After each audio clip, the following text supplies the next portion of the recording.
Sangwe ikaze inshuti bakunzi ba BTV Burundi kaze twashikiriza amakuru avuga muri mu Kirundi hamwe amashikirizwe na Jewe Gilles Verne na Kimana amakuru ya ku ngingo nkuru ziyagize. Umugwi w'igihugu wigenga ujeje gutunganya amatora seni uzoshira habona guhera kuri no wa mbere intonde zifata kibanza z'abazitabira amatora bateguriye muri ano makuru. Ibibazo nyamukuru vy'abanyagihugu bigiye kuzohora bitorerwa umuti ku mitumba navyo twabateguriye muri ano makuru. Amakuru sayo gusa yanandi iri mu kanya Sangwe ikaze.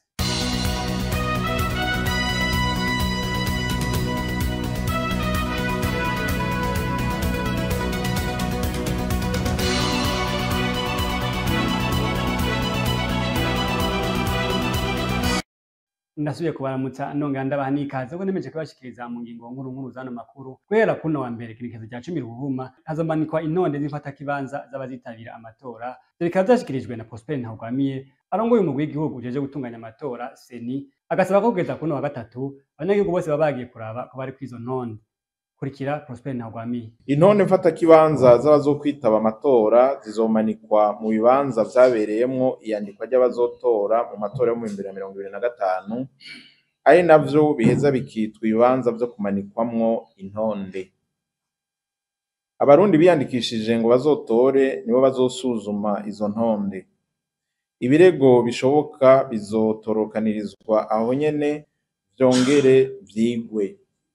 Ivyo birego bifatiye cane kuraba ko ku ntonde batawe basimvye, gukosora ivyanditswe ukutariko, guhinduza aho umuntu aba yariyandikishirije canke gukura ku rutonde abiyandikishije batabifitiye uburenganzira canke abitavye Imana.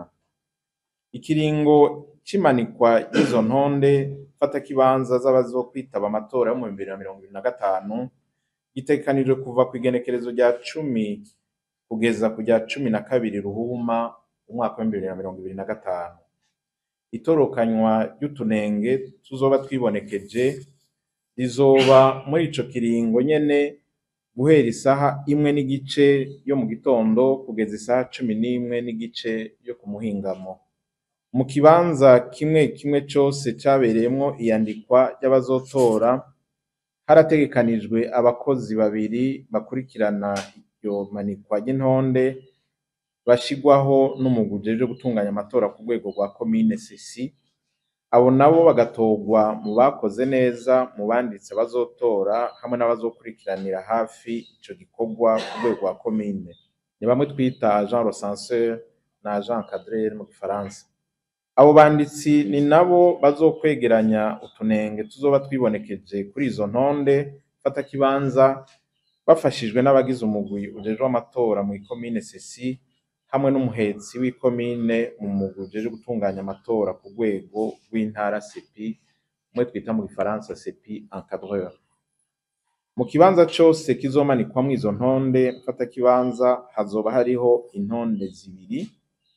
Urutonde mfata kibanza rwa mbere ruzoba ruri ku rupapuro runini rumwe bita mu Gifaransa A3 werekana imyidondoro yose yabiyandikishije ngo bazotore nigo bamanika kugira ngo borohe gusoma.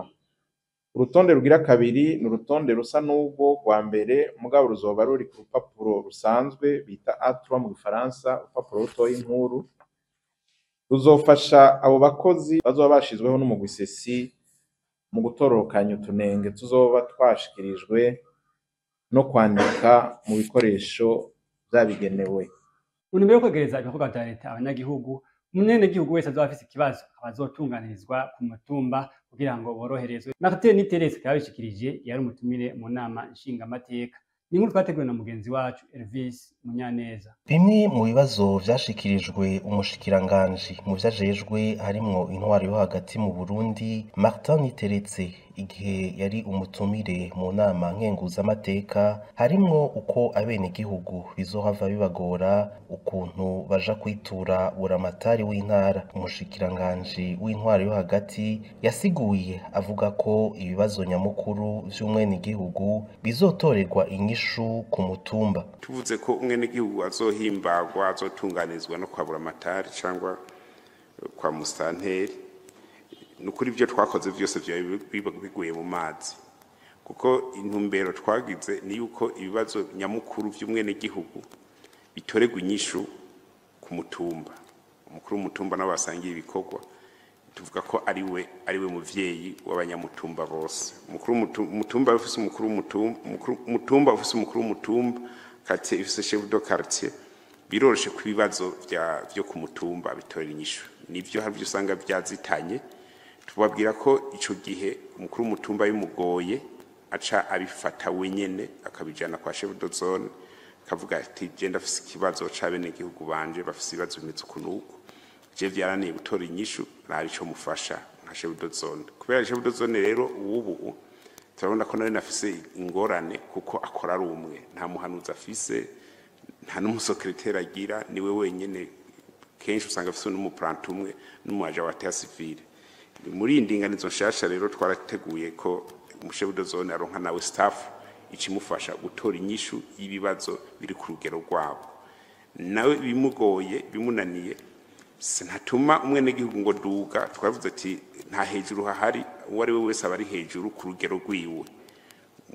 Umushefu de zone bimugoye ko haraho usanga bigoye nyene ko aca bijana kwa mustanteri wenyene umushefu de zone cyangwa intumwa yiwe akagira raporo muri registre akabijana kwa mustanteri akavuga ibibazo byamunaniye gutora inyishu, kuko cyane cyane tuvuga ko yategezwa kuba yashitse kuri tere kuraba ibibazo mukuru w'umutumba yamuha cyangwa chef de quartier ibyo atatoye inyishu agaca bijana kwa mustanteri. Mustanteri nawe nabikora uko yewe aragukiwe, afise ama departement akagira n'abahanuzi aca arabo kungene akorana n'ibindi bisata bikorera muri commune kugira batore inyishu zabo bene gihugu. Tubibutse ko mu ndinganizo nshasha ingenga intara n'amakomine, amakomine azova ku 119 akaja ku makomine 42, nayo intara zigabanywe gushika kuri 5.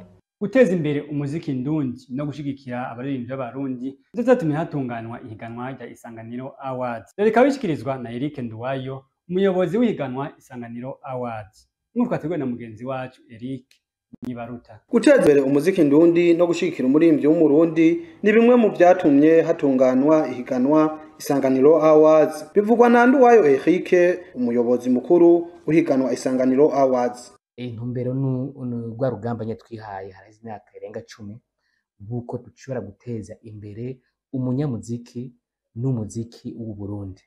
Ni ikintu twihaye nk'ihangiro kuko ndibuka neza ko mu myaka ya mbere Isanganiro Award kugira yiyumvirwe hari mu bihe aho wasanga haba kumbonesha kure, ku maradiyo, ku mbuga ngurukana bumenyi, wabona abarundi baratewe cyane n'umuziki mvamakungu, ugasanga ibindi bihugu biraririmba hanyuma twebwe tukaba abanywanyi canke abaza gukonsoma uwo muziki uvuye hanze. Turavuga tuti nimba ivyo bintu by'uko abantu abaririmbyi bava hanze baririmba bakazana umuziki tukawukonsoma hari ico vyica kuri twebwe. Ubwa mbere na mbere twiga ururimi rwabo, twize ururimi rwabo evidama uba wize n'umuco wabo, uriga n'umuco wabo. Tuca dusanga yuko ni nkaho umuco canke ururimi rw'ikirundi rwo bariko ruravogerwa. Tuvuga tuti nta kuntu twotegura ihiganwa riteza imbere umunyamuziki n'umuziki w'u Burundi kugira ngo abarundi nabo bakunde umuziki w'iwabo, boye rero kuza kuvogerwa n'umuziki mvamakungu.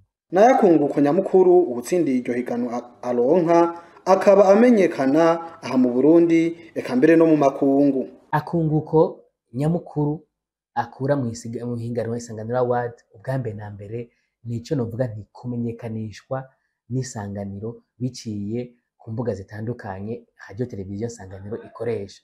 Hariho ko aronka promotion, ico twita promotion, kumenyekanisha ibikorwa vyiwe biciye kuri radio Isanganiro umwaka wose.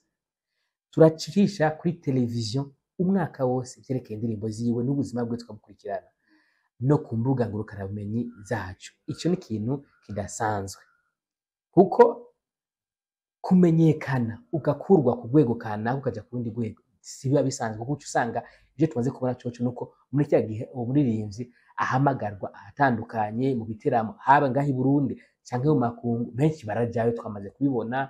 Hanyuma ugasanga n'amashirahamwe akora mu vy'ubudandaji ngaho mu Burundi aramurondera kugira bagire amakontara nuko ashoboye kubakorera ibikorwa vyabo.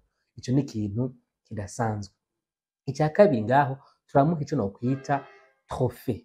Trofe ni ikintu novuga nti n'agashimwe tumuha ashobora kubika we n'umuryango we n'abaje kumuraba abuzukuruza bakazobona bati naka yaratandukanye ihiganwa ridasanzwe ryitwa Isanganiro Awards. Igenekerezo rya gatandatu Ruhuma mwaka w'ibihumbi 2025 ariho hatanguye ibikorwa nyezina vy'ihiganwa Isanganiro Awards ku nshuro ya 13. Mbere yo kurangiza amakuru yacu reka tubane tubashikirize ayavugwa mu makungu. Umukuru w'igihugu ca Leta Zunze Ubumwe za Amerika Donald Trump yaramenyesheje ko mu mikino yo kwinonora imitsi Jeux Olympiques mu rurimi rw'igifaransa zizoba mu 2028 i Los Angeles abigeme n'abapfasoni bahinduje ibitsina ko batemerewe kwitabira muri iyo mikino. Yabandanije avuga ko intwaro yiwe itazoceceka mu gihe abanonotsi b'abagabo bazoba bahanganye na bagenzi babo b'abagore. Yongera ashimikira ku bihuha vyakwiragijwe mu mikino iheruka kubera i Paris mu Bufaransa ko umunonotsi w'umunya-Algeriyakazi yoba ari umugabo, aho ivyo bihuha vyahavuye bibeshuzwa n'ibipimo yakorewe n'urwego mpuzamakungu mu kwinonora imitsi CIO mu mfunyapfunyo y'igifaransa. Intwaro ya Trump igiye kwankira abagabo bose bazosaba viza yo kwinjira muri Leta Zunze Ubumwe za Amerika bigize abanonotsi b'abagore. Mwomenya ko n'ikigo gikomeye gitunganya amahiganwa yo kwinonora imitsi muri ico gihugu asanzwe ahuza amakaminuza caraye cankiye abanonotsi b'abigeme bahinduye ibitsina